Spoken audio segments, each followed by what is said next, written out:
Est-ce que tu hésites sur ton orientation ? Si oui, est-ce que tu as déjà pensé à devenir soignant ? Le podcast POV Je deviens soignant t'aide à y voir plus clair dans les métiers de l'hôpital, à faire le tri et à avancer sereinement. Ici, tu vas avoir des lycéens comme toi qui vont poser leurs questions sans filtre.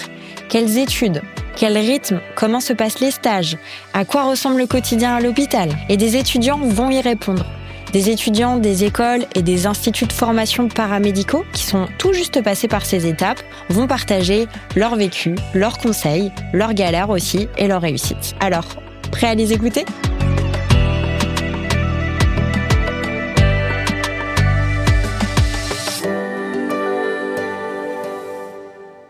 Bonjour, je m'appelle Kimberley et j'aimerais savoir comment tu vis ta relation avec le patient et comment tu arrives à te protéger émotionnellement.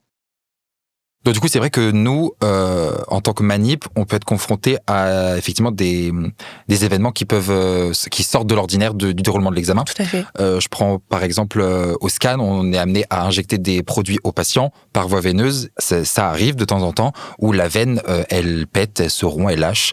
Et du coup, c'est vrai que si cet événement n'est pas pris en charge rapidement, ça peut du coup avoir des conséquences sur la vie du patient, sur sa santé. Et c'est vrai que il est important en stage de se rendre compte de ça et d'essayer de voir avec les manips, eux, comment ils réagissent pour du coup après pouvoir nous réagir un peu de la même manière. En tout cas, à l'IRM, c'est ça, c'est de la vigilance et de la rigueur aussi sur la prise en charge des patients. Moi, je trouve. Je te joins justement parce que c'est vrai qu'en IRM, c'est à peu près la même chose. Comme on est face à un grand aimant, du coup, il faut retirer tout ce qui est métallique. Il faut être vigilant à ce qui rentre, Tout à fait. Donc, c'est vrai que c'est une vigilance accrue, en fait, parce que c'est vrai on est porteur, en fait, on est responsable du patient. De la santé du patient, finalement. Parce que c'est vrai que, par exemple, si on est face à un diabétique qui ressort son capteur d'insuline, en fait, il fonctionne plus correctement, c'est vrai. Donc, c'est vrai qu'il faut beaucoup de vigilance, beaucoup de rigueur.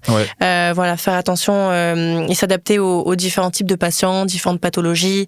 Voilà, toujours être concentré sur ce qu'on fait. Et du coup, on a aussi des petites APP pendant lesquelles on va parler de ce qui s'est passé pendant le stage. On va prendre une situation, on va débattre, on va dire oui, on va parler chacun de nos réactions, de comment on aurait pu réagir. C'est vrai que on a quand même un suivi psychologique, on n'est pas lâché comme ça dans le stage et voilà. Donc c'est vrai que c'est important et puis aussi ça dépend des services aussi, ça dépend des hôpitaux dans lesquels on est. Des fois on a besoin de sang-froid parce qu'on est face à des situations où tu vois, par exemple, tu peux être face à un arrêt cardiaque. Oui, non, mais c'est vrai. C'est vrai, il faut, même aussi sur le scanner, sur la table de scanner, tu vois, il peut y avoir... Ça dépend des thématiques des stages. C'est ça. Et il faut avoir le sang-froid, il faut se dire, ok, c'est à toi, en fait, c'est ton rôle de prendre en charge, en fait, ce genre de situation. Et c'est vrai que oui, non, on n'est pas perdu, on est quand même suivi, on a des TD, on a des TP où on en parle. C'est-à-dire nos formateurs, ils sont là, enfin, je veux dire, on est quand même... presque poussé à parler de nos stages, voir ce qu'il y a et ce qui ne va pas, et ne pas avoir peur de dire là ça s'est très mal passé, j'ai pas réussi à gérer ça, parler de ses inquiétudes. On peut prendre un rendez-vous, en tout cas pour nous, un peu quasiment quand on veut, avec notre suivi pédagogique, pour parler de choses qui vont en stage, c'est très bien, et aussi des choses qui ne vont pas. Et même en stage, on a des référents. Des tuteurs. Les tuteurs, Et c'est vrai qu'on peut aussi aller les voir quand des choses ne vont pas. Voilà, c'est ça. En tant que stagiaire, on est toujours avec, par exemple, nous, un manipulateur, en fait.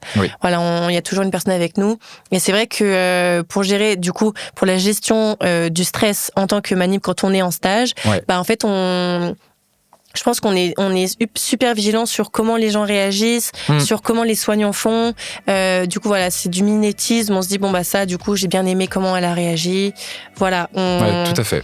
On s'adapte finalement, parce que c'est vrai qu'à l'école, on n'en parle pas souvent on en parle. On a la théorie, mais on n'a pas la pratique. Voilà, à la pratique, c'est différent quand même.